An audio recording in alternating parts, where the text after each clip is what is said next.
Untuk membahas harga emas dan prospeknya seperti apa untuk tahun ini, kita setelah hadir di studio kami saat ini Direktur Utama Indogold, Indra Syuriah. Selamat sore Pak Indra. Sore Bu Alit. Iya, gimana nih, minta pendapatnya dulu untuk tren harga emas yang kenaikannya sudah mulai melambat. Tampaknya beberapa orang mengatakan sudah mulai redup. Seperti apa tanggapan Anda sendiri secara umum? Jadi apapun itu ya, nggak cuma terbatas kepada emas ya. Kalau kita lihat apa yang naik terlalu cepat, pada akhirnya pun juga akan terkoreksi juga gitu.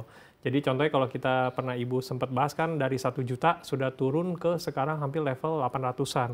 Bahkan kalau kita lihat papernya pun juga value-nya sekarang di sekitar 770 ribuan dirupiahkan. Nah, prospek ke depannya gimana?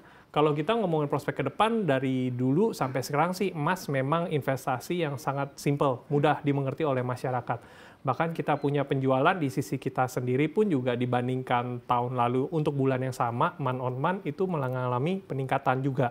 Gitu.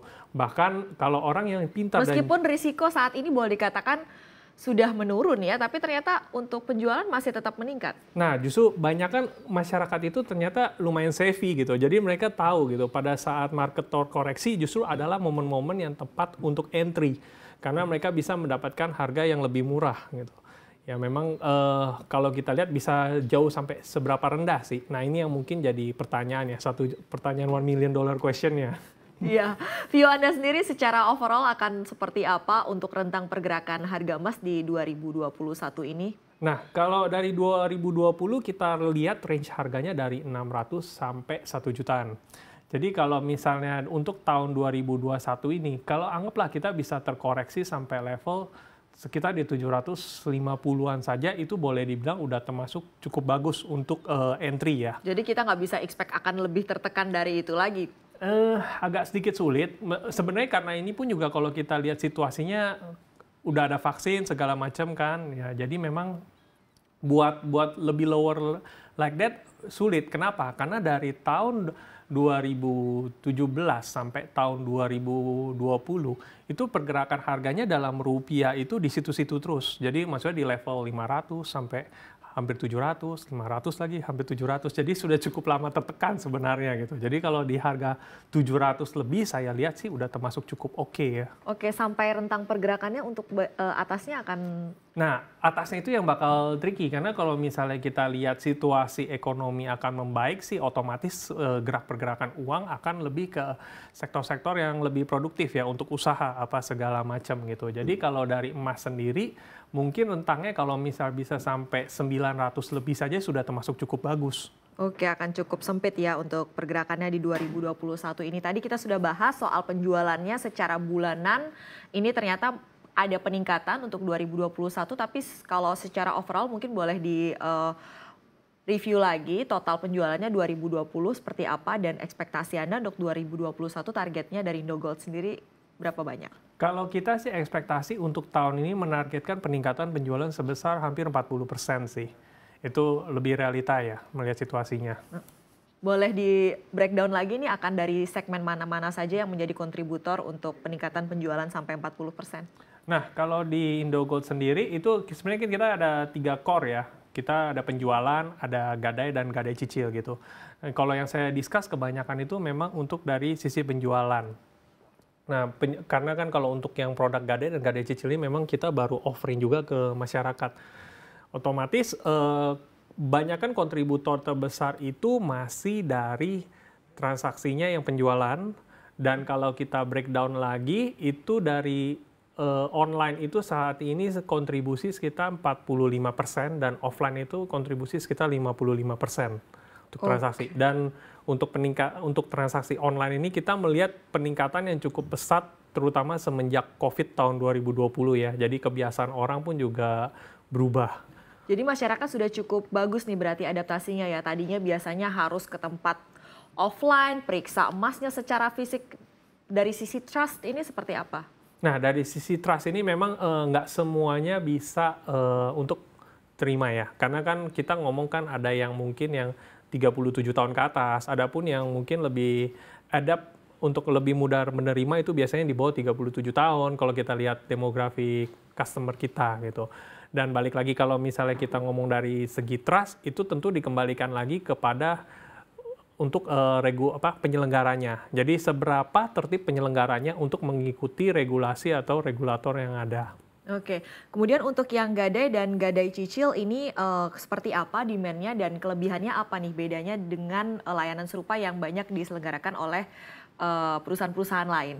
Oke, jadi memang kalau untuk gadai dan gadai cicil ini merupakan salah satu additional added value lah yang kita berikan kepada nasabah kita gitu.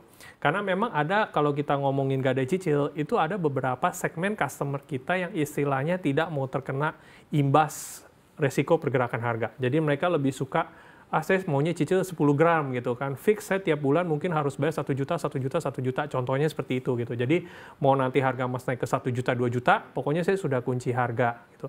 Dan ada segmen yang memang seperti itu yang kita target. Bagaimana dengan untuk yang sektor gadai sendiri? Nah, sektor gadai ini kita pun juga sama, terbagi dari yang offline maupun dari yang online. Dan untuk yang sektor online itu, itulah added value yang kita kasih untuk nasabah-nasabah kita sekarang yang memang memiliki tabungan emas di aplikasinya kita. Jadi pada saat anytime mereka butuh dana atau apapun gitu, mereka just simply gadai saja untuk kebutuhan dana sementara. Oke, kemudian kalau kita kembali lagi ke soal penjualan nih untuk yang lebih diminati LM atau perhiasan? Nah, ini balik. Biasa kalau misalnya teman-teman saya yang perempuan biasa masih sukanya perhiasan. Nah, tapi kalau misalnya om-om ya mereka lebih prefer batangan. Namun kita lihat lagi sebenarnya kalau kita ngomong investment grade itu yang terbaik apa sih? Nah, kalau kita ngomong investment grade sebenarnya masih batangan, terutama untuk batangan yang denominasi besar. Denominasi besar seperti pecahan 100 atau minimal at least 5-10 gram lah. Kenapa? Karena production cost-nya untuk membuat batangan tersebut lebih rendah ketimbang perhiasan. Kalau perhiasan udah pasti di atas 10% rata-rata. Tapi kalau misalnya production cost bar itu varied range dari 0,5% sampai sekitar bisa 8-10%-an gitu. Jadi kalau beli pecahan yang setengah gram, 1 gram, ya itu sudah mendekati perhiasan ya. Yeah. Tapi kalau kita mampu untuk beli yang 5 gram, 10 gram, ya, secara investment grade untuk break even point-nya lebih cepat. Seperti itu ya yang bisa diperhatikan oleh para investor nih. Kemudian kalau dari sisi platform penjualan digital tadi sudah disampaikan proporsinya seperti apa untuk kontribusinya. Yang kita ingin ketahui apakah akan ada inovasi-inovasi terobosan baru untuk channel-channel penjualan platform ini? Ya, kita sih selalu terbuka ya kerjasama dengan partner-partner ya. Kita juga ada kerjasama seperti dengan Bukalapak, dengan Buka Emas, Coinworks untuk Coin Gold ya kan. Terus ada juga sempat dengan Bareksa untuk Bareksa emasnya juga gitu. Jadi open sih, kita jadi nggak hanya penetrate ke B2C, tapi kita pun juga open untuk B2B-nya juga. Dan apa yang saat ini masih ada yang dalam tengah tahap menjajakan atau seperti apa Kita dari ada, sisi kolaborasi? Ada, tentu ada. Cuma kalau untuk dalam tahap penjajakan memang saya belum bisa diskus karena ada NDA ya. Belum bisa didiskus ya. Oke, kalau begitu. Dan kemudian inovasi-inovasi apa lagi kalau dari sisi Indogold sendiri yang tengah dipersiapkan selain channel penjualan tadi? Nah, kita pun juga ada baru rilis juga itu untuk payment QRIS ya. Jadi buat teman-teman nasabah kita gitu juga yang memang memiliki saldo tabungan emasnya, mereka bisa tuh mau ke belanja. Misalnya kadang kita kan suka kan mau beli kopi atau mau beli apa, kita suka ada lihat stiker yang kayak QRIS dari semua e-money ternama lah ya. Nah itu bisa tuh, jadi belanja pakai saldo tabungan emasnya, buat beli kopi bayarnya pakai emas ya. Tapi tentu merchant-nya terimanya rupiah ya. Iya, iya. Oke, dan kemudian kalau kita lihat strategi investasi dari Indogold ini seperti apa dan apakah akan ada aksi korporasi yang bisa dinantikan pelaku pasar nih? Kita sih kalau mungkin aksi korporasi, basically sekarang sih ini kan kita kan masih private company dan kita memang open to investment sih. Cuman kalau misalnya aksi korporasi yang kayak masif atau apa ya belum bisa, itu menunggu direktur. Oke, jadi investor-investor yang masuk juga sifatnya masih private ya? Iya betul, jadi masih nasabah-nasabah retail memang kebanyakan pangsa pasar kita. Oke, dan kemudian kalau kita lihat ini emas pada pandemi kemarin, maksudnya kita masih pandemi ya, tapi Ya, 2020 kemarin kan betul-betul adalah instrumen investasi yang benar-benar hype, sangat yes, diminati. yes. Anda melihat untuk pamornya di 2021 ini akan sedikit redup atau sebenarnya emas ini akan selalu relevan? Emas akan selalu relevan gitu. Saya selalu merekomendasikan emas itu sebagai salah satu dari portfolio teman-teman maupun nasabah-nasabah. Kenapa? Karena kalau kita bilang kan ada saham ada emas kan. Ketika saham bagus biasanya emasnya jelek. Ketika emasnya bagus sahamnya jelek kan. Kalau kita lihat ya sebenarnya waktu kayak harga emas pada naik, orang pada masuk yang saham pada lagi turun-turunnya, itulah yang mungkin sering dibilang apa investor koronanial ya. Ya, betul. Ya, mereka, Angkatan corona. iya, mereka mendulang cuan pada saat harga saham tersebut pada jatuh IHSG merah kan. Dan justru seperti pada saat sekarang harga saham sudah mulai membaik dan harga emas menurun, ya sebenarnya adalah waktu yang tepat juga untuk masuk ke investasi emas. Jadi dari waktu sewaktu selalu relevan karena kita harus diversifikasi aset portfolio kita.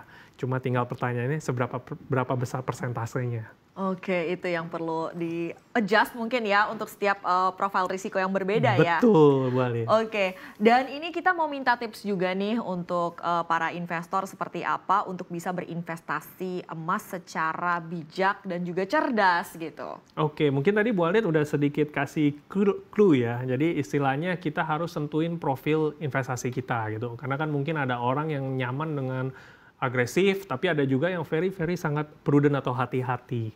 Nah, kalau misalnya buat yang hati-hati ya mungkin saya rekomend sekitar 15% kalau misalnya untuk portfolio dalam investasi emasnya. Kalau moderate ya around 10, tapi kalau very agresif ya sebenarnya 5% cukup. Ya, kurang lebih seperti itu persentasenya. Oke, dan kemudian apa yang perlu diperhatikan karena kadang-kadang kalau kita investasi emas ini kan juga spread antara kita harga beli dengan harga buyback itu juga kadang-kadang disparitasnya lumayan nih. Nah, ini bagaimana sih kita biar bisa mempertimbangkan ini dan juga mengantisipasinya dengan baik?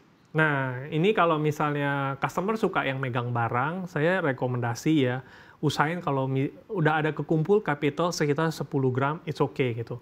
Tapi buat teman-teman yang mungkin masih kesulitan untuk beli 10 gram langsung kayak begitu kan ya, mau cicil bertahap gitu, bisa melalui cicilan, ataupun juga bisa melalui app kita yang model tabungan emas, jadi belinya perlahan-perlahan sesuai dengan budget. Intinya dalam investasi itu kita harus disiplin.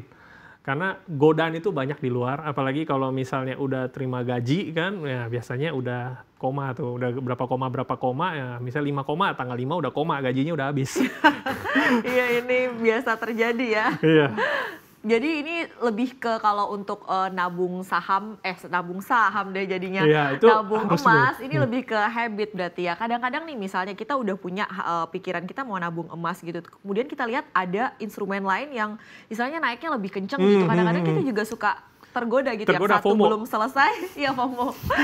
Kemudian pindah lagi ke tempat lain. Iya, wajar sih itu, makanya balik lagi ke disiplin kita sih. Jadi memang ada dari uang yang kita bisa investasikan, let's say kayak 1 juta kan ya. Ya udah, kita taruh yang memang untuk tabungan kita, untuk dana darurat kita berapa persen gitu. Nah, kalau untuk emas ya kita mungkin juga bisa disiplin taruh. Cuma memang kalau yang agak tricky saham, karena kan kadang kan kita nggak bisa langsung buat hajar terus. Kita pun juga harus ada prepare dana idle yang ketika memang market sedang bagus kita untuk masuk.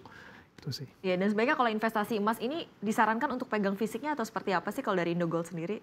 Kalau dari kita dikembalikan lagi kepada masing-masing kenyamanan konsumen. Ada konsumen yang senang dengan kemudahan, ada juga dengan konsumen yang istilahnya kalau ada pegang barang baru merasa aman. Gitu. Jadi whatever it is, kita kembalikan ke konsumen. Mereka mau beli fisik, kita ready. Mereka mau beli modelnya lewat digital app pun juga kita pun juga sediakan layanan tersebut. Dan itu di bawah regulasi semua yang penting.